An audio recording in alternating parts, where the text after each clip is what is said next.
Based കമ്പനിയായ popular vehicles and services limited IPOയുമായി രംഗത്തെത്തിയിരിക്കുകയാണ്. മാർച്ച് 12 മുതൽ മാർച്ച് 14 വരെയാണ് IPOയ്ക്കായി അപ്ലൈ ചെയ്യാൻ സാധിക്കും. IPOയുടെ പേര് സൂചിപ്പിക്കുന്ന പോലെ തന്നെ ഒരു ഓട്ടോമൊബൈൽ കമ്പനിയാണ്. പ്രൈസ് ബാൻഡ് ഫിക്സ് ചെയ്തിരിക്കുന്നത് 280 രൂപ മുതൽ 295 എന്ന റേഞ്ചിലാണ്.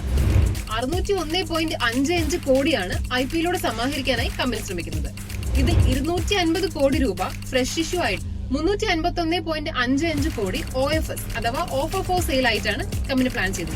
മാർച്ച് 12 തീയതിയിലെ കണക്കനുസരിച്ച് നോക്കുകയാണെങ്കിൽ കമ്പനിയുടെ ഷെയർസ് 26 രൂപ പ്രീമിയത്തിലാണ് ഗ്രേ മാർക്കറ്റ് ട്രേഡ് ചെയ്തുകൊണ്ടിരിക്കുന്നത്. അങ്ങനെയാണെങ്കിൽ എന്താണ് ഗ്രേ മാർക്കറ്റ് പ്രീമിയം, OFS അഥവാ ഓഫർ ഫോർ സെയിൽ അല്ലെങ്കിൽ ഫ്രഷ് ഇഷ്യൂ?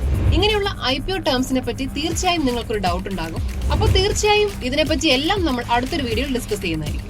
IPOയുടെ മിനിമം ലോട്ട് സൈസ് എന്ന് പറയുന്നത് 50 ഷെയർസ് ആണ്. അതായത് ഒരു ലോട്ടിൽ 50 ഷെയർസ് ഉണ്ടാകും. പോപ്പുലർ വെഹിക്കിൾ എന്ന കമ്പനി മെയിൻ ആയിട്ടും ഓപ്പറേറ്റ് ചെയ്യുന്നത് 3 സെഗ്മെന്റിലാണ്. പാസഞ്ചർ വെഹിക്കിൾ, കമേഴ്ഷ്യൽ വെഹിക്കിൾ, അതുപോലെ ഇലക്ട്രിക് 2 വീലർ ആൻഡ് 3 വീലർ രംഗത്താണ്. കമ്പനിയുടെ ഫിനാൻഷ്യൽ പെർഫോമൻസ് എടുത്ത് നോക്കുകയാണെങ്കിൽ 2021-2023 കാലഘട്ടങ്ങളിൽ 29.8% CAGR കമ്പനിയുടെ റവന്യൂ വളർന്നിട്ടുണ്ട്.